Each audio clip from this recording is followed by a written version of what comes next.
دوستای عزیزم سلام. به یه قسمت دیگه از برنامه لایف این استرالیا خوش اومدید. چی؟ حتما میپرسید چرا پشت میز مطالعه نشستم؟ به خاطر اینکه برنامه این هفته اختصاص داره به یکم مطالعه. میپرسید چرا؟ بریم با هم ببینیم. دوستای عزیزم، با نیلوفر آشنا شید. نیلوفر تازه 1 ماه اومده استرالیا و خیلی لیسنینگش قوی نیست. سلام، منتظر تماس صاحبخونه‌ام. قرار بهم زنگ بزنه. بذارم رو اسپیکر با هم بشنویم. Hello. A candle had set the curtains on fire. Excuse me? A candle had set the curtains on fire.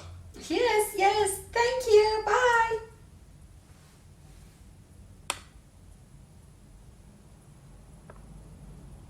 Ten minutes later.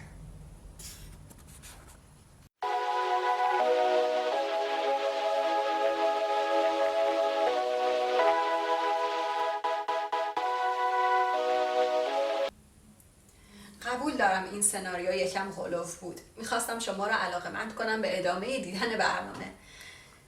ولی اینو قبول دارید که وقتی تازه وارد یک کشوری مثل استرالیا یا انگلستان میشید، به خاطر اون بک‌گراندی که ما داشتیم و بیشتر با اکسنت امریکن آشنا بودیم، شاید یکم با توجه به اینکه سطح زبانمون حتی خوبه، درکمون از صحبت بقیه اونقدری که انتظار داریم نیست.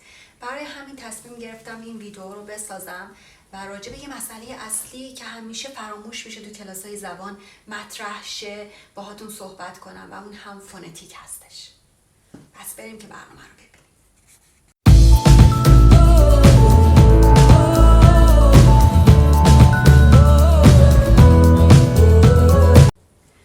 دوستای عزیزم، طبق تجربه‌ای که من به دست آوردم، یکی از دلایلی که باعث میشه ما لول سطح لیسنینگمون ثابت بمونه و به اون سطحی که میخوان نرسه، یا اینکه دیگران اونقدری که ما انتظار داریم از سطح زبانمون حرف ما رو متوجه نشن، اینه که ما یک سری از صوت‌ها رو توی زبان فارسی نداریم، یا اگه داریم متفاوته با زبان انگلیسی. خصوصا منظور من انگلیسی بریتانیایی هست که حالا اگه استرالیا هم زندگی میکنید خب طبیعتا خیلی مشترکات داره با بریتیش اکسنت. برای همین من تصمیم گرفتم بیام اون تفاوت‌ها رو به شما بگم که اون تفاوت‌ها، دونستن اونها خیلی کمک میکنه به اینکه سطح لیسنینگ شما بالا بره. و در آخر این ویدیو من اومدم اون 44 تا اسپیچ ساوند رو به شما گفتم، فونتیک ها رو به شما گفتم که شما میتونید اونها رو کار کنید، تمرین کنید و طبیعتا خیلی به بهبود لیسنینگ شما و تقویت اون کمک خواهد کرد. خب، یکی از صداهایی که ما داریم تو زبان شیرین فارسی حرف ا هست، ولی ما فقط یه دونه ا داریم، ولی تا اونجایی که من میدونم ولی توی انگلیسی 2 تا ا کوتاه داریم و یک ا بلند داریم. ا کوتاه مثل ا، مثل پت، و یک ا هست که شوا نامیده میشه ولی به سختی میشنویش. agree، oven، یعنی ا گم میشه بین کلمات. ا بلند رو داریم خصوصا وقتی ای آر به هم متصل میشه. آر رو شما نمیخونید و نمیشنوید و یک ای کشیده تبدیل میشه.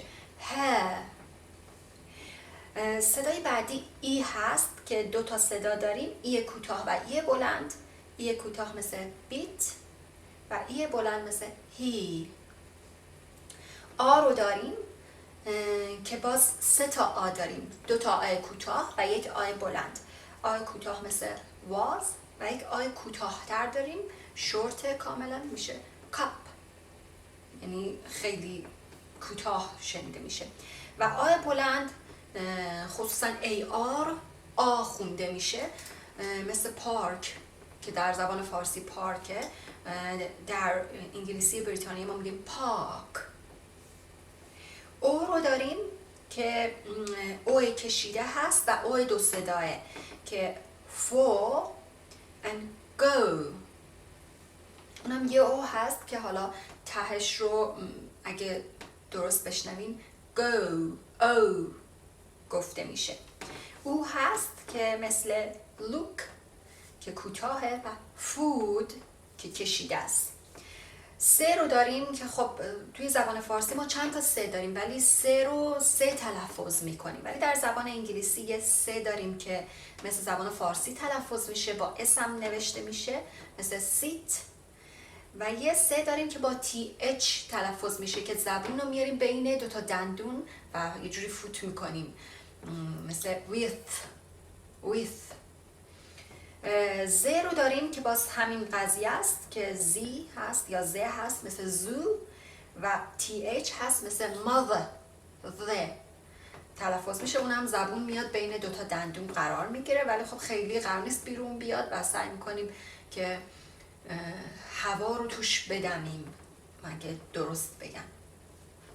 نون هست که یه ان هست مثل not، و یه ان هست که معمولا خصوصا NG وقتی میاد کنار هم که تهش زبون رو میچسبونیم به کجا میشه اینجا؟ فک کام میشه، کام به کام میچسبونیم مثل think، یه حالتی مثل انگ یا sing. اینجوری اگه بتونم درست ادا کنم و درست گفته باشم منظورم رو رسونده باشم اینجوری تلفظ میشه. و رو داریم که و مثل وت دندونا رو میذاریم روی لب و، ولی W رو داریم که و، یعنی مثل حالت مثل بوسیدن، مثل حالت سوت زدن و، اینجوری باید بگیم مثل وی، یعنی تفاوت دارن این دوتا و این تفاوت‌های کوچیک اگه ما بهشون توجه نکنیم باعث میشه که طرف مقابل متوجه حرف ما هم نشه. 4 تا صدای دیگه هست که دو صدا است که ما نداریمشون، من دوست داشتم اینا رو هم بهتون بگم، مثل مثل air که AIR که ما در حالت عادی شاید بگیم air ولی آرش رو نمیخونیم و تلفظ میشه. بعد او مثل out و ایه مثل ایه او مثل تو. امیدوارم که اینایی که گفتم واسهتون مفید واقع بشه، امیدوارم که به دردتون بخوره. برای من خیلی مفید بود واقعا، به من تاثیر خیلی یعنی کمک خیلی بزرگی کرد دونستن اینها، سطح لیسنینگ من رو خیلی بالا برد. حالا در ادامه من براتون کل 44 صدا رو میذارم و این فرمم یه عکس که آماده کردم، یه عکس براتون میگیرم میذارم تو لینک باکس اطلاعات که شما ببینید و امیدوارم لذت ببرید.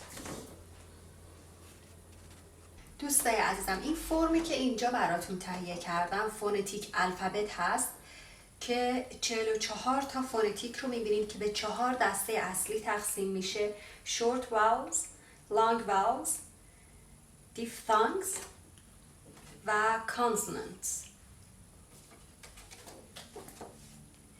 دسته دسته اینها رو میایم با هم دیگه بیان میکنیم و صداشون رو میشنویم، چون دلیل اصلی که شاید ما لیسنینگ رو ممکنه گراسپ نکنیم، ممکنه برامون ناآشنا باشه، به خاطر اینکه ما بیشتر با صداهای امریکن آشنایی داریم.